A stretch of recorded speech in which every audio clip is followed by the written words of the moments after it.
Bloodborne. It's one of the greatest games ever made, but in 2015, I just really did not like it. It was my first Souls-like game, and I died over and over again to the first mobs. I was like, why would anyone ever like this? I stopped playing the game and then didn't touch it again for years. Eventually, I tried Dark Souls 2 and had a similar reaction. The door! Get through the door! Come on! God damn it. I was like, okay, there's no way people are for real about these games. These games suck. They're just trying to piss me off. At that point, it was like 2018, I swore off Fromsoft games as a whole. Until 2020.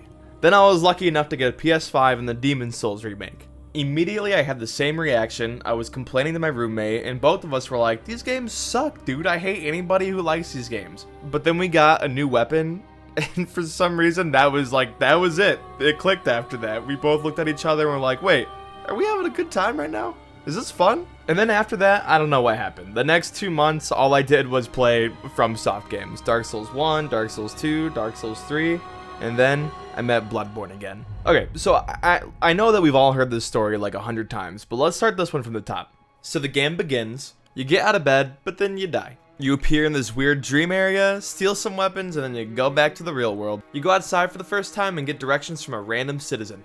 Once that guy tells you where to go, you climb the nearby ladder and continue to Yharnam's downtown area. As soon as I got here, the flashback started playing. Eventually, I mustered up the courage to go down there and lay the absolute smackdown on these dudes. Yeah, that's right. Damn, dude. I'm so good at this. Oh, no. Oh, you fell for it. No way you want to lose it. Oh, my God. Yeah. Woo. Oh, yeah. Who's that shot? Oh, another one. Man, dude, I love this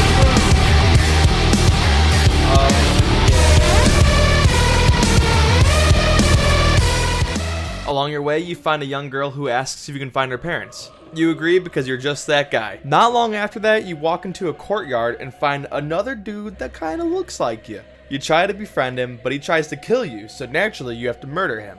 But halfway through the fight, he transforms into a wolf monster, and then you realize you're fucked. Eventually, you take him down, but then it hits you. You just killed the father of that little girl you met earlier, and he killed her mother. Damn. Okay, so that was all important because now you realize that this game is going to be dark, and you're probably not going to feel so good going through it. I'm angry at myself for not giving this game a proper try back in 2015, because when I eventually got around to it in 2020, I was 1000% hooked at this point. It's no secret that Bloodborne is a masterpiece, and if you're watching a video like this in 2023, you probably agree with that. So what makes it a masterpiece? I don't know, man. It's just like a good game. Okay, but for real, probably most importantly, you really need to set up an outstanding atmosphere that allows you to feel drawn into the world, which is something that Fromsoft does perfectly among any of their recent titles. Usually, I'm not a fan of the Victorian Gothic setting, but Yharnam just feels special. You can really feel how cold and doomed this world is supposed to be when you travel the streets. You start to get drawn in and absolutely captivated the second you show up here. The creepy, eldritch horrors that make you wonder what happened and why everyone is so silly around here. The further you progress, the more the world starts to unravel and you can connect the dots. Or you can watch countless Vati videos so you can really comprehend what's going on. Once you kill Amelia, the sky darkens a bit and even more changes happen again once you kill Ram. When you kill Ram though, the player starts to wonder if what you're doing is the right thing, because this time the world feels off.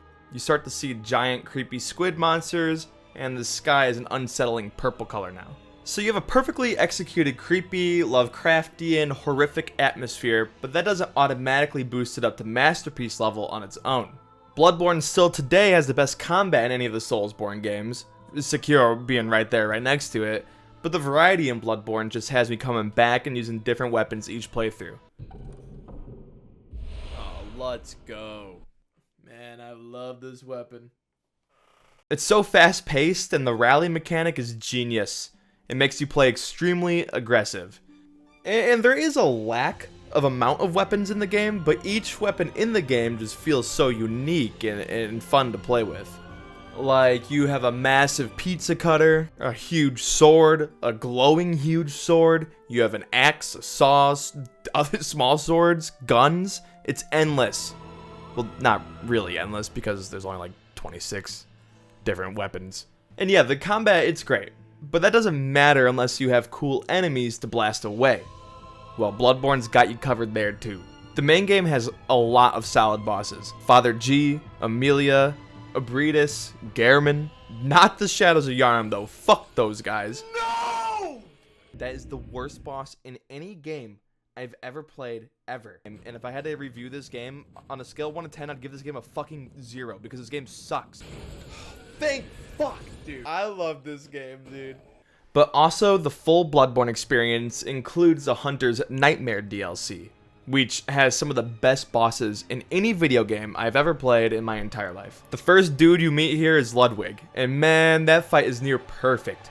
Poor Ludwig was just a guy trying his best to save his people and take advantage of the Great One's blood. Now he's a big-ass horse dude with the Fromsoft classic Moonlight Greatsword.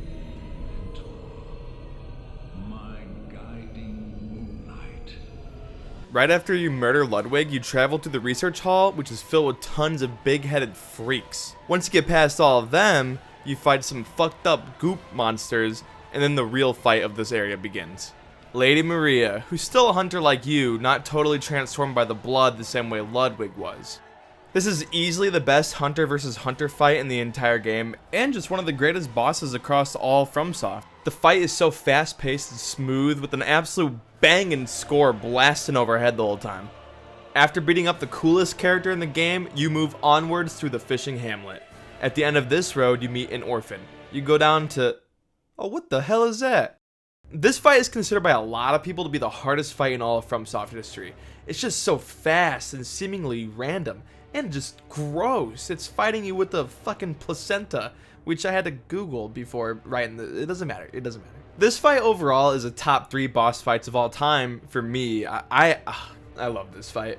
There's also an optional fight in this DLC, and his name is Lawrence. He's like really important to the lore or whatever, you know. Oh, why did I sound like I was just introducing you guys to like my good friend Lawrence?